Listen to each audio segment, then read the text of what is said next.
I think American democracy and liberal democracy is in a death spiral. And I think you also see this in our debate. We don't have a very liberal space for argument and debate anymore. You also see that tribalizing to an extraordinary extent around this figure. So now, what do we do to answer your question, Demir?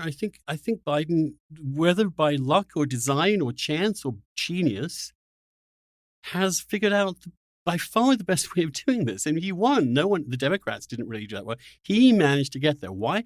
Hardly campaigning at all. I mean, never saying anything controversial. Essentially being, I'm the old guy, And I think the country thought, well, this president he's obviously off his rocker. I mean, he says things every day that we know are untrue. I think even his supporters understand that. So let's just have this guy to sort of and if he just behaves that role, if he's this sort of figurehead and does things that are broadly popular, like a big stimulus, for example, some green investment, I think a public option, these things may be doable. He stands a chance of steadying the whole system, and he stands a chance of being a bit of a narcotic in an extremely fevered time. And so I think that's great. I wanted him to be the nominee from the get-go for those reasons. I don't think any other, and maybe I'm wrong about this, what you think, I don't think any other of those Democrats would have won this election. I don't.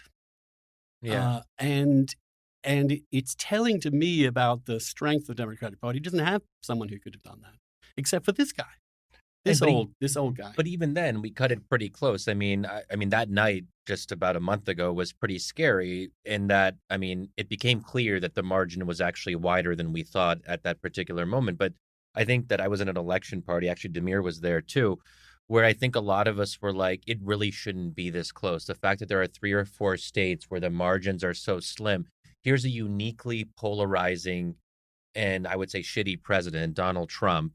And we have this much trouble beating him, which gets to the broader issue of, why are Democrats so weak or so uncompelling that we have so much trouble beating a party that's as rotten and corrupt as you're saying it is, right? That's one thing. But I want to push you a bit on the FDR comparison, because I do think Trump was an emergency president, at least for the last year, COVID being the emergency, but also we had unrest in major cities across the country. And this is where I think the argument that Trump was a dictator in the making is a little bit weaker, in that he had basically 2 contexts where he really could have really used the opportunity of chaos to seize power, to consolidate power, and to push really hard on COVID, unprecedented, and also on the protests, the Black Lives Matter protests that were happening throughout the country. And he actually abdicated responsibility. He said, I don't actually want to deal with a lot of this stuff. And he almost disappeared in some ways from the public scene. He would just sort of like not engage on these issues, and he would ignore COVID.